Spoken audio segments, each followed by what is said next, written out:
Quand je rends visite à ma grand-mère Gabrielle, que vous avez en photo ici, qui va fêter ses 101 ans dans quelques jours, la phrase qui revient souvent au moment du départ, c'est « Tu reviendras bientôt me voir, c'est dur d'être toute seule ». Quant à Léo, 22 ans, il y a 2 ans, il décroche son premier travail sur l'île-Dieu. Et il est hyper content de l'annoncer à son entourage.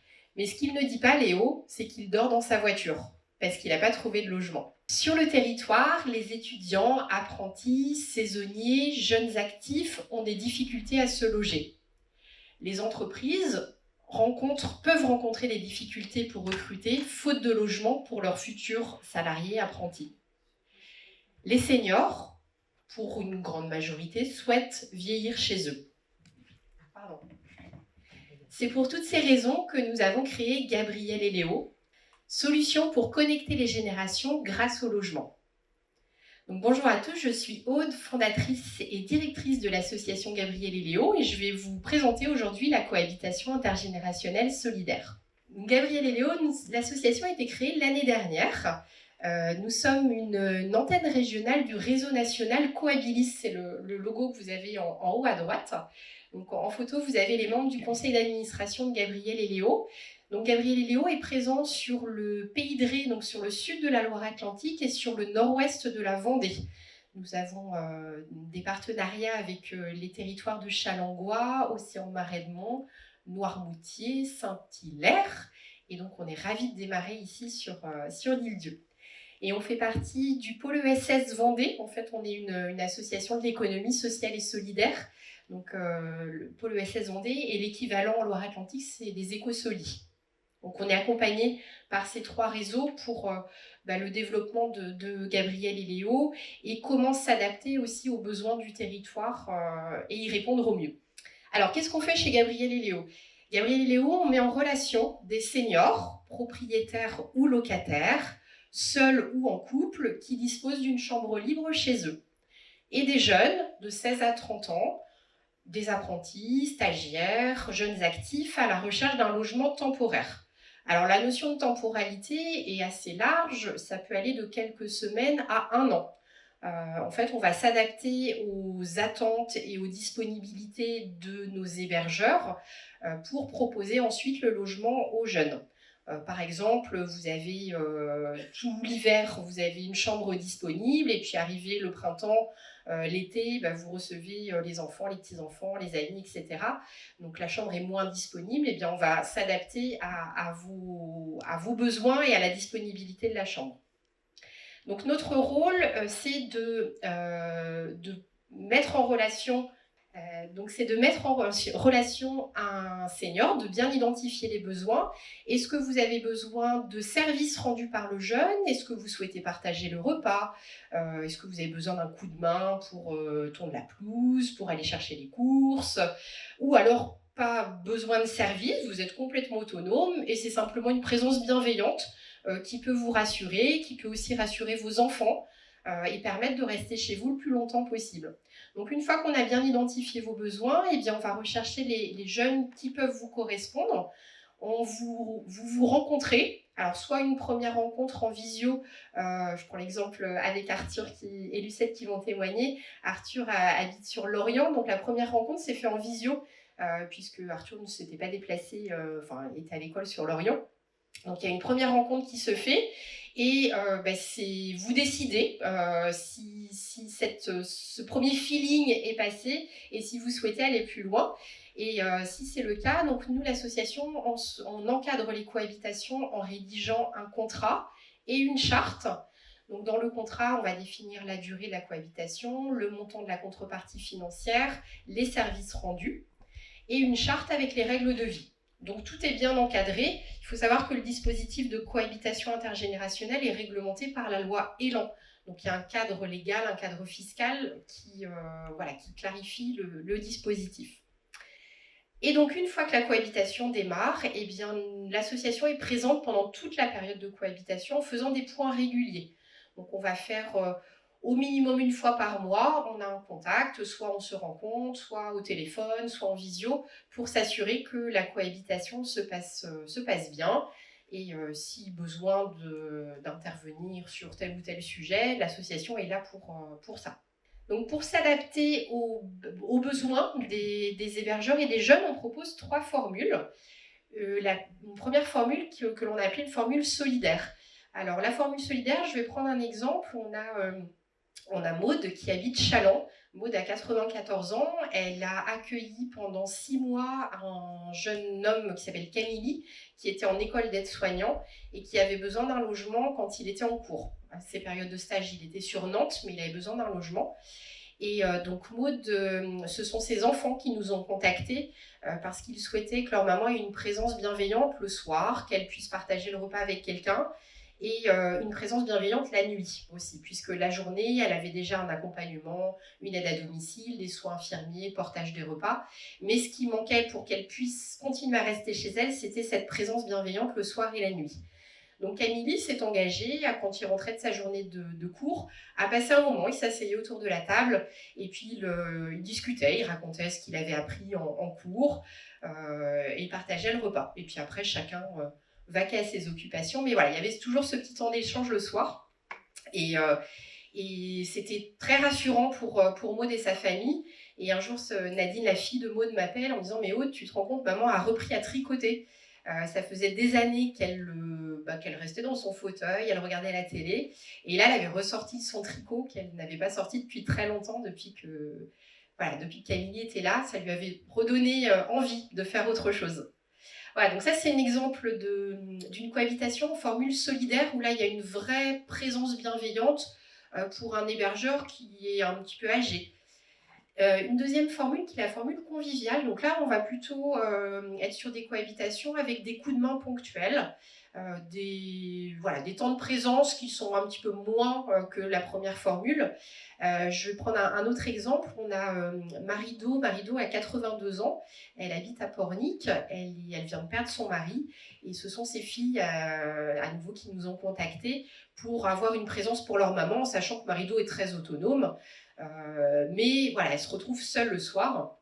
Donc, elle accueille en ce moment Loris, qui est apprenti dans un restaurant à Pornic et qui est logé quand il est en apprentissage, enfin quand il est en entreprise. Et les demandes de Marido, alors Marido adore faire du jardin, donc voilà, elle passe toutes ses journées dans son jardin. Mais par contre, elle ne conduit plus, donc elle ne peut plus aller à la déchetterie. Donc le jeune Loris s'est engagé à aller de temps en temps à la déchetterie, lui vider ses déchets verts et qu'elle remplit volontiers rapidement. Mais voilà, c'est pour vous donner un exemple de service. Je vais prendre un autre exemple. On a Marie-France qui habite à Chaland. Marie-France a 80 ans. C'est une retraitée très dynamique qui fait partie de plein d'associations, qui a des activités tous les jours, qui est très occupée. Marie-France a des problèmes de dos. Donc elle fait ses courses, mais par contre, elle a des difficultés à porter des choses lourdes. Donc elle accueille en ce moment Camille, qui est en apprentissage. Camille a 17 ans. Elle est logée pendant 1 an chez Marie-France. Et Camille s'est engagée à l'aider pour porter les packs d'eau, les packs de lait, transporter une jardinière, enfin voilà, des choses qui peuvent être un peu lourdes chez elle. Voilà, c'est un échange de bons procédés. Alors, dans tous les cas, le jeune verse une contrepartie financière à son hébergeur, et cette contrepartie financière, elle va dépendre des services rendus. Le principe, c'est que plus le jeune rend de service, moins il verse de contrepartie financière. Et pour terminer, on a la formule découverte. Donc, dans cette formule, il n'y a pas d'échange de service. Vous avez une chambre disponible chez vous, vous souhaitez rendre service à un jeune, vous n'avez pas besoin que le jeune vous rende des services, mais avoir des échanges conviviaux. Donc je vais prendre un autre exemple. On a en ce moment à Noirmoutier Jacques et Annie. Jacques et Annie, c'est un couple ils ont aménagé un garage en petit studio pour accueillir les enfants, les petits-enfants. Mais les petits-enfants viennent quelques jours à Noël, quelques jours l'été, et tout le reste de l'année, ce logement est complètement disponible. Donc ils accueillent en ce moment Albéric, qui est étudiant en école d'ingénieur sur La Roche-sur-Yon et qui est en alternance dans une entreprise à Noirmoutier. Donc Albéric est là sur ses périodes en entreprise et il est logé dans ce petit studio. Donc il ne rend pas de service, voilà, Jacques et Annie n'ont pas besoin de service, mais par contre, le soir, quand il rentre de sa journée, il raconte ce qu'il a fait, et puis le week-end, ça leur arrive de prendre un petit apéro ensemble, partager des moments d'échange. Et ils sont tous les trois passionnés de nautisme. Albéric fait des études dans le nautisme et Jacques et Annie ont eu un bateau, enfin ils aiment naviguer. Donc voilà, ils partagent cette passion aussi et c'est vrai que quand il y a une passion en commun, bah, c'est toujours chouette de voir les échanges qui se font autour de cette passion. Donc voilà, 3 formules. Encore une fois, on va s'adapter aux besoins des hébergeurs qui souhaitent mettre à disposition une chambre, sur quelle période, quels sont les services. Voilà, on va vraiment personnaliser. Chaque cohabitation est différente et on essaie de la personnaliser. Donc, comme je vous disais tout à l'heure, on est déjà présent sur d'autres territoires vendéens et sur le pays de Ré. Aujourd'hui, on a une vingtaine, on est à 25 cohabitations qui ont été mises en place depuis la création de Gabriel et Léo il y a 1 an. Donc voilà, c'est chouette, on est très content de voir que ça répond à un vrai besoin sur les territoires, que ce soit sur la côte ou en milieu plus rural, où l'isolement est quand même très présent pour des personnes qui se déplacent, qui peuvent avoir une voiture, mais voilà, les soirées d'hiver sont quand même longues, et d'être isolé, ça permet justement cette cohabitation de rompre l'isolement. On a des soutiens au niveau de la CAF de Vendée, au niveau de la CARSAT, Malakoff Humanis. Et plus récemment, on a un partenariat avec Vendée Habitat et Vendée Logement qui souhaitent proposer cette solution à leurs locataires de plus de 65 ans qui occupent un T3, un T4, alors qu'ils sont seuls dans leur logement, leur permettre de pouvoir accueillir un jeune, d'avoir un complément de revenu et puis une présence bienveillante, de partager le repas. Alors, quelques exemples de nos belles histoires qui se sont formées. Donc, comme je vous disais, on a plus d'une vingtaine de cohabitations qui ont été mises en place depuis la création de Gabriel et Léo. Alors, je ne veux pas tous les citer, mais je peux prendre l'exemple de Marie-Françoise et Léa. Alors, Marie-Françoise et Léa ont cohabité pendant 4 mois à Challans. Marie-Françoise habite à Challans. Et Léa travaillait à la communauté de communes de Saint-Jean-de-Mont. Elle avait besoin d'un logement, elle vient de La Rochelle, et elle avait besoin d'un logement pour la période de son contrat. Donc elles ont cohabité, elles ont passé... alors il n'y avait pas de services rendus, les différents services dont je vous ai parlé, mais l'idée c'était de partager quelques repas ensemble, des moments conviviaux. Je sais que pour les journées du patrimoine, elles sont allées visiter un château. Voilà, elles allaient se balader, elles ont fait cet été un pique-nique à la plage. Donc voilà, c'est des moments chouettes qu'elles ont pu partager. Et ça, la photo, elles me l'ont envoyée, c'était le jour du départ de Léa. Elles ont partagé un gâteau ensemble. Elles étaient tristes toutes les deux de se quitter. Et finalement, de se dire que 4 mois plus tôt, elles ne se connaissaient pas et elles ont créé des liens. Voilà, c'est chouette. Enfin, pour nous, en tout cas, pour l'association, de voir ce que ces liens se créent, c'est des belles histoires. Je peux prendre l'exemple en bas à droite de Béni. Béni, il est logé chez Bernard et Isabelle. Donc, il y a 2 photos. Donc, Béni est là pendant 1 an. Il est en alternance dans une entreprise sur Challans.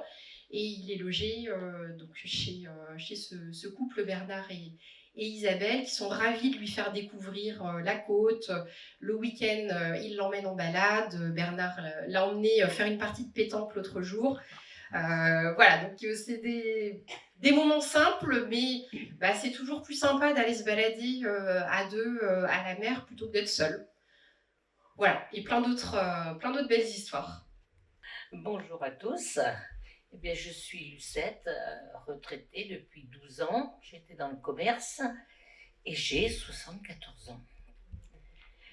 Donc, à la retraite, on est moins occupé, donc je n'aime pas trop rester toute seule.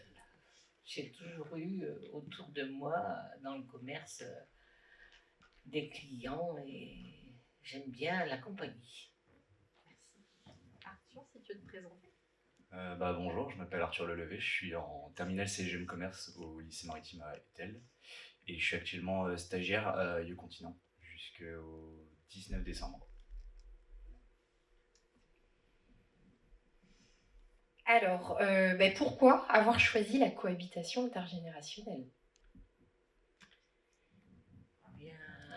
Le choix m'a été assez facile. J'étais invitée à Marmoutier il y a déjà au début de l'association et ça m'a beaucoup plu. déjà de rendre service et puis d'avoir une compagnie, aider un jeune, l'héberger et puis l'aider pour aller et venir.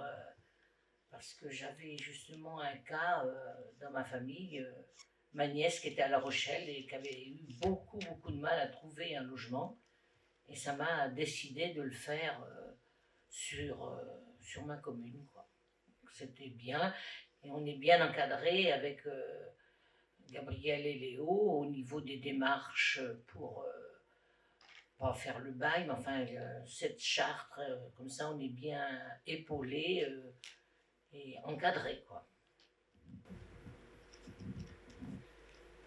J'avais choisi la société Gabriel et Léo parce que c'était la seule société qui nous avait proposé un logement à moi et mes parents. Donc, parce que c'était soit trop cher, soit c'était un petit peu trop loin de mon lieu de stage. Et du coup, c'était l'office de tourisme qui nous avait redirigé vers Oud et qui, du coup, nous a présenté à Lucette. Parce qu'à l'origine, je complète Arthur. À l'origine, Arthur cherchait plutôt un logement sur l'île, puisque, comme tu disais, tu fais un stage à Yeux Continent, donc entre les traversées, il y a parfois des périodes de pause assez longues. Donc l'idéal, ton premier choix, c'était de trouver un logement sur l'île, et comme tu n'as pas trouvé, du coup, tu nous as contactés pour un logement chez Lucette qui habite près de l'embarcadère à Fromentine. Donc c'est aussi à proximité, mais voilà, pour vous donner un exemple des besoins qu'il peut y avoir sur l'île, notamment par rapport à la situation d'Arthur, des jeunes qui viennent en stage sur des courtes périodes, parce que là, Arthur, t'es arrivé le début novembre, ouais, c'est 7 semaines, donc voilà, c'est une période qui n'est pas très longue, en tout cas, si vous avez envie d'essayer la cohabitation intergénérationnelle, ça peut se faire sur quelques semaines, déjà voir si ça peut vous convenir. Qu'est-ce qu'on avait ? Alors, vous avez parlé de l'accompagnement. Un mot ou une phrase pour décrire votre cohabitation ? Comme je suis bavarde, je n'aurai pas un mot seulement. Tu peux en mettre 2. Eh bien, agréable et sympathique.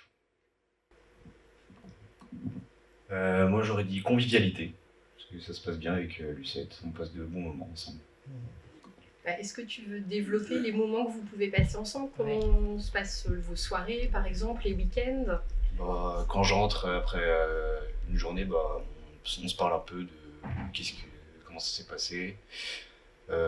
Puis quand on mange ensemble, on regarde les infos, on discute un petit peu, puis ensuite on vague à nos occupations. Oui, parce que Arthur me disait qu'il ne regardait pas trop la télé, et là, on se trouve à regarder les informations régionales, et comme il est de Lorient, il ne connaît pas la région.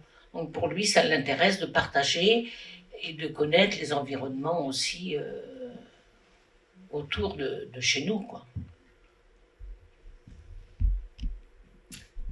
Est-ce que vous avez un moment que vous avez passé ensemble, que vous souhaitez nous partager, un moment marquant, peut-être Et un moment marquant, bien sûr, étant tout près, après avoir passé le pont de Noirmoutier, il y a le Gois, que vous connaissez peut-être bien. Et c'est vrai que quand on explique aux uns aux autres, on ne comprend pas trop ce fonctionnement du Gois, que la mer est là, elle se repose, et puis tout d'un coup, fouf, elle rebondit tout, et il n'y a plus de voie, il n'y a plus rien.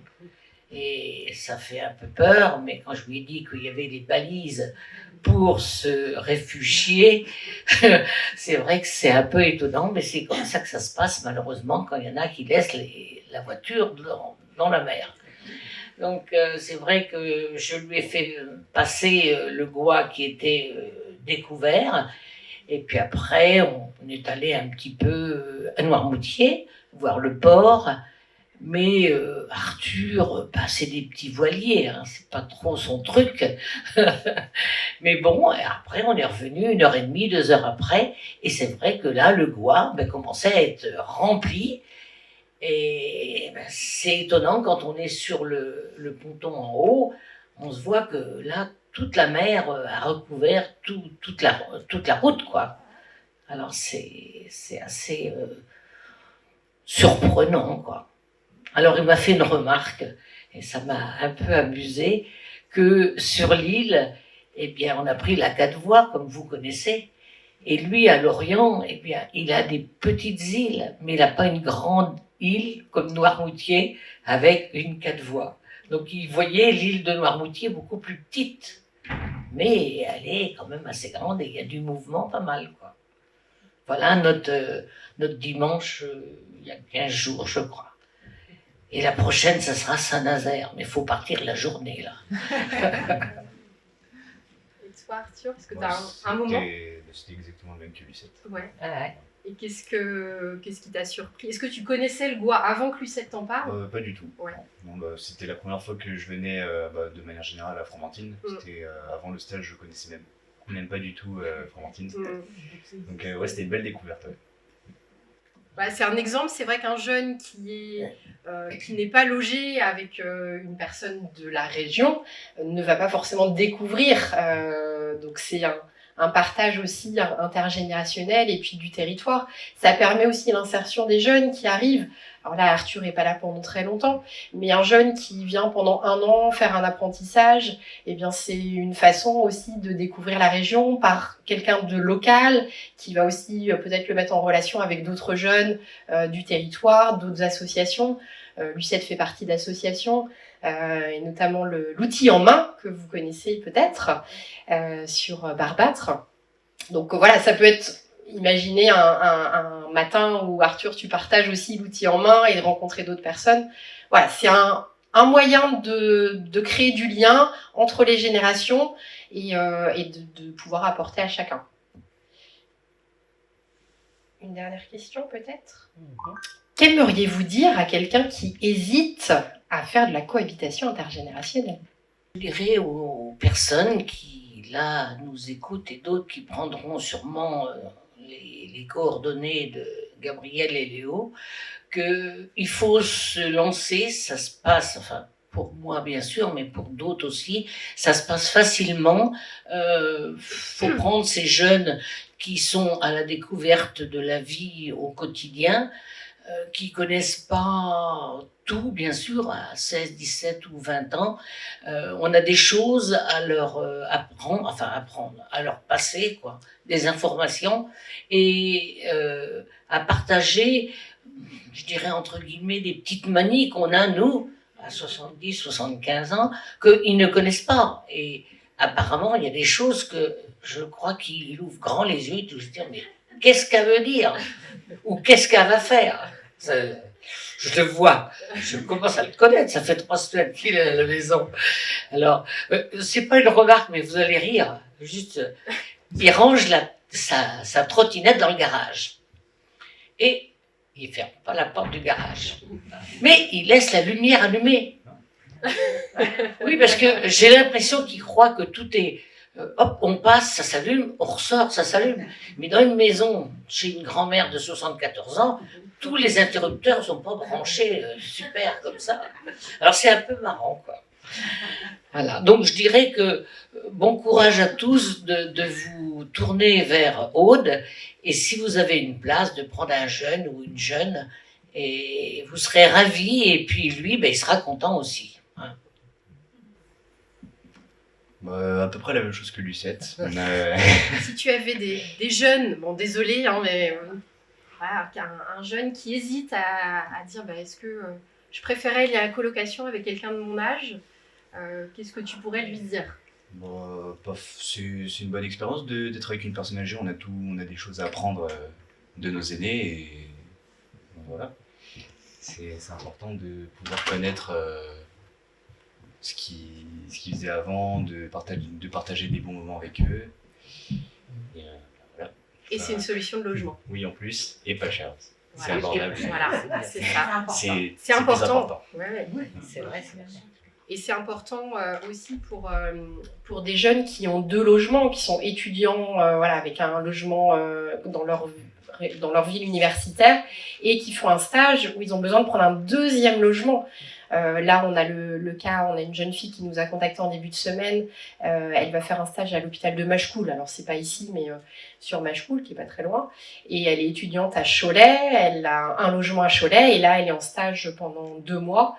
Donc, elle cherche une solution pas chère. Forcément, c'est une des premières motivations. Mais c'est aussi une jeune fille qui est en école d'infirmière et qui a envie d'être utile. Elle a travaillé en EHPAD et elle nous a contactés parce que pour elle, c'est important d'être utile, de rendre service à la personne qui va l'héberger, de lui tenir compagnie et voilà, et d'être logée aussi confortablement pendant cette période de stage, parce que c'est pas toujours le cas. Au début de la présentation, je parlais de Léo qui dort dans sa voiture, mais beaucoup de jeunes dorment dans leur voiture et c'est des réelles situations où ce sont des jeunes qui travaillent, qui ont un salaire, mais qui ne peuvent pas se loger. Donc voilà, c'est une vraie réalité et c'est vrai que la cohabitation intergénérationnelle, elle permet à des jeunes de se loger et à des seniors de rompre l'isolement. Merci à tous les deux pour votre témoignage. Vous vouliez rajouter quelque chose? Oui, je voulais conclure, enfin bon, de ne pas rester seul. Hein. Donc on peut partager, et puis il y a des petites intentions aussi que une maman et une mamie, mais je pense que les papis c'est la même chose, que on les attend quand ils arrivent de leur stage. Et puis on se prépare à dire bon faut que pas m'occuper de lui parce que il est grand il se débrouille, mais on se prépare dans notre tête et on passe un petit moment en attente et ça nous occupe et on n'est pas seul à la fois. Voilà.